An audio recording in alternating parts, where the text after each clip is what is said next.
अब देख लो इतने लोग महान हैं जो इस समय पहाड़ की जिस चोटी पर हम खड़े हैं, चोटी ये कहा जाएगा, पूरा पहाड़ का संग्रह है। जिस श्रृंखला पर्वत की मैं बात कर रहा हूँ वो हिमालय की निम्न श्रेणी है, यानी सबसे निम्नतम श्रेणी, जो सबसे उत्तरोत्तर छोर पर है भारत के।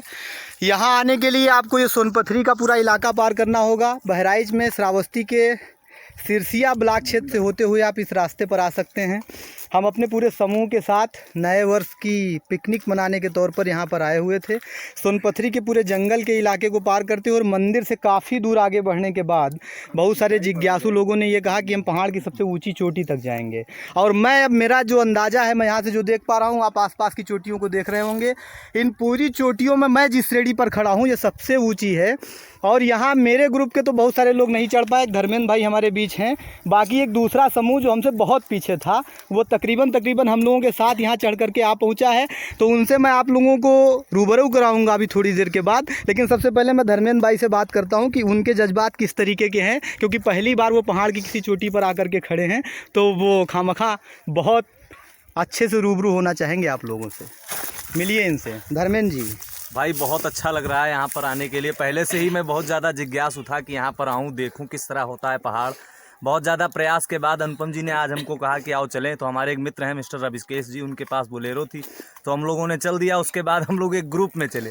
फिर उसके बाद हम सीधे रास्ते से जा रहे थे, तो हमने कहा कि देखिए ऐसा है, टेढ़े मेढ़े रास्ते पे चलना ज़्यादा उचित होगा, क्योंकि पहाड़ पर आए हैं तो ऐसे सीधे रास्ते पे चलकर हमको कोई अनुभव नहीं होगा। फिर हमको वैसा ही एहसास होगा जैसा कि हमको आम एहसास होता है शहरों में, जिस प्रकार हमको समतल रास्ते मिलते हैं। तो हमने महसूस किया कि लाओ टेढ़े मेढ़े रास्तों पर होकर चले। तो हमने पहले सबसे छोटे पहाड़ को क्रॉस किया, उसके बाद हमने और उससे बड़े पहाड़ को क्रॉस किया, फिर उससे बड़े पहाड़ को क्रॉस किया, फिर सबसे बड़ी चोटी पर आकर के हम खड़े हुए हैं। हमको ऐसा लग रहा है कि जैसे मानो हम बहुत बड़ी चोटी पर हैं। और हमारे साथ भी कई ऐसे लोग हैं, शिक्षकों का पूरा समूह है, और आज हम इस नए साल में खूब मज़े ले रहे हैं और बहुत अच्छा लग रहा है। यहाँ पर आकर हमने देखा कि यहाँ के जो पर्वत के जो भी वन हैं, वन में देखा हमने कि यहाँ पर नुकीले ज़्यादा पौधे दिख रहे हैं। नुकीले, उसका कारण जी भाई साहब मैं आपसे मिलता हूँ अभी थोड़ी देर के बाद। धन्यवाद। मैं इनसे रूबरू हुआ, इन्होंने जो बातें रखी हैं कि तमाम कठिनाइयों के बीच अपने रास्ते बनाना आदमी की फितरत होती है, और उसे ऐसे रास्तों पर जहाँ वो स्वयं रास्ते बना सके, उन रास्तों पर होकर गुजरने की ललक उसके अंदर होनी चाहिए। और इस ललक के सहारे जो बहुत सारे लोग चढ़ करके यहाँ तक पहुँचे हैं,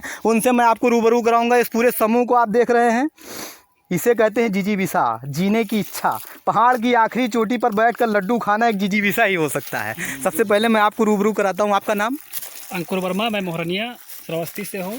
अच्छा, तो इससे पहले आप कभी यहाँ पर आए हुए थे सोनपथरी के लिए? कभी नहीं आया, आज मन में नया वर्ष था इसलिए मैं सोचे कि चले बाहर। तो जब पहली बार आप आए तो इतनी जिज्ञासा की सबसे ऊंची चोटी पर आपको खींच लाई, क्या अच्छा लगा? यही हम सोच रहे थे कि चल के देखते हैं आगे क्या होगा, आगे का यही सोचते थे आखिरी तक हम आ गए। और ये पता चला आपको कि प्रकृति का आगे कुछ नहीं है, मतलब इससे भी आगे बहुत कुछ है, इससे और भी आगे बहुत कुछ है। नेति है, क्योंकि पर्वत कहीं खत्म नहीं होता, पहाड़ खत्म नहीं होते, प्रकृति खत्म नहीं होती। आपका नाम भाई साहब? मेरा नाम अरुण सिंह है। ये बिल्कुल अभी तुरंत चढ़ करके आए हैं, इसलिए ये सांस ले रहे हैं और ये बहुत कुछ कहना नहीं चाहते। अभी मैंने देखा ढेर सारे लोग आए हुए थे जी, लगा कि सबसे ऊपर है जी, और मैं भी अकेला ही चढ़ पड़ा।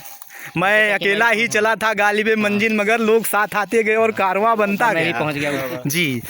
मैं आपसे रूबरू होता हूँ भाई साहब। आप? जी सर, मेरा नाम निजामुद्दीन जी, इकौना श्रावस्ती से हूँ। आप इकौना श्रावस्ती से हैं, तो तकरीबन आप पास के ही हैं। जी जी जी, पास से। इससे पहले आप यहाँ कभी आए थे? नहीं, कभी नहीं आए। इससे पहले कभी नहीं आए? ये आपका पहली दफा है? पहली दफा है। और हमारे वहाँ से ये पहाड़ दिखता है, बारिश होती है, साफ होता है मौसम, तो आपको पहाड़ दिखता है। बहुत दिल की चाहत थी कि यहाँ पे एक बार जाना है, चढ़ के देखना है कि क्या लगता है आपको। तो यहाँ के जो मतलब नीचे की चीज़ों को तो आपने ऑब्जर्व किया होगा, देखने में आपको क्या लगता है कि ये जो जैसे आपको पेड़ पौधे ये सब दिखाई देते हैं, ये आपको सामान्य भूमि पर भी दिखाई देते हैं? नहीं, कुछ प्रकृति अलग है, कुछ अलग है इसका। पौधे अपेक्षाकृत छोटे होते हैं, उनकी पत्तियां नुकीली होती हैं, ऐसा देखा होगा आपको। जी, मैं आपसे रूबरू होना चाहूँगा। आपका नाम? मेरा नाम इब्रार है। इब्रार है। मैं भिनगा में रहता हूँ। हाँ, अच्छा, भिनगा के रहने वाले हैं। अब सिरसिया होते हुए आप यहाँ पर पहुँचे हैं। आप पहली बार आए हैं? पहली बार आया हूँ। पहली बार आए हैं। बड़ी खुशी की बात यह है, सबसे अच्छी बात यह है कि इस पूरे समूह में हम लोगों के साथ जितने लोग आए हैं, इससे पहले नीचे जो लोग बैठे हुए हैं वो कई बार यहाँ आ चुके थे, और उन सब लोगों ने अपना दम तोड़ दिया है नीचे, वहीं बैठे इंतजार कर रहे हैं उस चीज़ का। लेकिन ये जो ग्रुप, जिनमें सब के सब नए लोग थे मेरे साथ, तकरीबन वो यहाँ तक पहुँचे। मैं यहाँ दोबारा आया हूँ, लेकिन लड्डू खा रहे हैं। क्या बात है। आप? आपका नाम क्या है भाई साहब?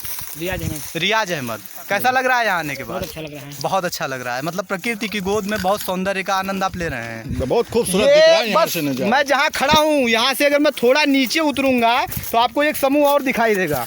मेरी पूरी कोशिश है कि मैं वहाँ तक पहुँचूँ। मैं ये जा रहा हूँ, अभी नीचे मैं धीरे धीरे उतरूंगा। हमारे एक साथी कैमरामैन है धर्मेंद्र जी, हमारा साथ दे रहे हैं। डालना है क्या जी? मैं अभी इन्हीं की सहायता से नीचे पहुँच रहा हूँ। मेरी यात्रा तो कम से कम कमोबेश शानदार है और इतनी जटिल भी नहीं है। मैं भले ही लखनऊ रहता हूँ, लेकिन मैं जिन पर्वतों पहाड़ियों में रहा हूँ उससे मैं कम से कम इतना तो परिचित हूँ ही कि मैं इन पर चढ़ उतर सकता हूँ। तो ये जिज्ञासा मेरे अंदर भी थी कि मैं वहाँ तक जाऊँगा और मैं आ गया हूँ। अब नीचे वाली जो मैंने कहा था कि ठीक नीचे वाली पहाड़ी पर कुछ ग्रुप के लोग बैठे हुए हैं, मैं इनसे आपको रूबरू कराता हूँ। जी भाई साहब, आपका नाम? हरीश कुमार। हरीश कुमार जी, आप कहाँ से आए हैं? मोरनिया श्रावस्ती। आप मोरनिया श्रावस्ती से। इससे पहले आप कहाँ यहाँ आए थे कभी? कभी नहीं, पहली बार आ रहे हैं। 9 वर्ष पर आपको लगा कि आपको घूमने के लिए कुछ एंजॉय हो जाए। तो यहाँ आपको क्या अच्छा लगा आने के बाद? यहाँ की प्राकृतिक सौंदर्य सबसे सुंदर, अच्छे कटीले नुकीले पेड़ पौधे जो हमारे मैदानी भागों में नहीं होते हैं, वो यहाँ पर ये यहाँ पे हमको दिखने को मिला। यहाँ का सुंदर दृश्य, सुहाना, जो प्रकृति का सबसे सुंदर ब्यूटीफुल है। अच्छा, आप पेशे से क्या करते हैं? टीचिंग। अच्छा, टीचिंग करते हैं। ये आपकी बातचीत से मुझे लगा, क्योंकि ऐसी बातें जब आप कुछ जो है बॉटनिकल बातें करते हैं, जियोग्राफिकल बातें करते हैं, तो इससे एहसास होता है कि आप कहीं ना कहीं पेशे से जुड़े हुए हैं। आपका नाम? विश्वनाथ। विश्वनाथ जी, आप कहाँ से हैं? असरफा बहराइच। आप असरफा बहराइच से हैं। देखिए, यहाँ ज़िलों में भी आपको वैरायटी देखने को मिलेगी। कुछ लोग बहराइच से हैं, श्रावस्ती से हैं। इससे नीचे आपको अन्य ज़िलों के भी लोग मिल जाएंगे, लेकिन फिर भी मैं इनसे रूबरू हो रहा हूँ। आपको कैसा लग रहा है यहाँ आने के बाद? यहाँ बहुत अच्छा लग रहा है। यहाँ की एक घाटी की तरह जो है हमको ये बहुत सुहावना लग रहा है। सुहावना लग रहा है। इसके दर्शन भी मैं आपको करा रहा हूँ, देखते जाइए आप। पूरा नीचे उतरती नदियों का पूरा सुचित्र, जहाँ ये जो सोर्स आपको दिखाई दे रहे हैं, जो आज श्वेत है, ये कल को पानी से भरा हुआ होता है बारिश के महीनों में, और यहाँ से बाढ़ होकर के गुजरती है। तो ये पूरा आपको सुदीर्घ अच्छा लग रहा है। पेड़ों के बारे में आप क्या कहेंगे, कैसे हैं? बहुत अच्छे हैं। इन पूरे पत्थरों में आपको आना बहुत अच्छा लगा।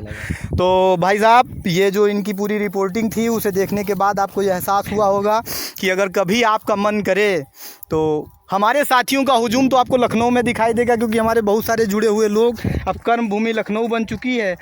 तो बहराइच, श्रावस्ती, लखनऊ और इस पूरे मंडन के लोगों का आमंत्रण है कि जब कभी आप इन क्षेत्रों में आएँ, और ना भी आएँ तो अपनी पूरी तैयारी के साथ ये माहौल बना करके आएँ कि आप यहाँ तक की यात्रा करेंगे और इन जंगलों से खुद को मिलाएंगे, खुद से इनका सामाजिक संस्कृति स्थापित करने की कोशिश करेंगे। बड़ा अच्छा लगा हमें इन लोगों से मिलजुल करके, और उस पूरे दृश्य को देख करके मैं धर्मेंद्र जी से फिर से रूबरू हूँ। जी, कैसा लग रहा है? बहुत अच्छा लग रहा है, बहुत शानदार लग रहा है। मस्त लग रहा है। तो कोई शेर पढ़ना चाहेंगे? क्यों नहीं? किसी एक शेर के साथ बात का अंत करते हैं। बिल्कुल बिल्कुल।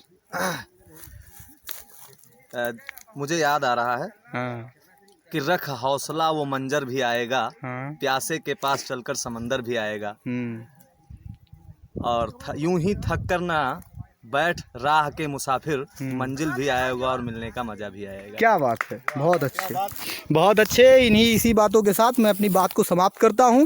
मैं अपनी एक नई कहानी के साथ आपसे फिर मिलने की कोशिश करूंगा, और वो कहानी होगी शब्दशाह, शब्दों से जुड़ी हुई, जिनमें हम अक्षरों से आपसे बात करेंगे। ये गूंगी कहानी नहीं थी, लेकिन वो गूंगी कहानी होगी, और गूंगी कहानी के साथ हम फिर मिलेंगे। लेकिन ये वीडियो वाली कहानी जिसमें आवाज़ है, उसे आप ज़रूर सुनिएगा, ज़रूर देखिएगा और लाइक करिएगा। धन्यवाद।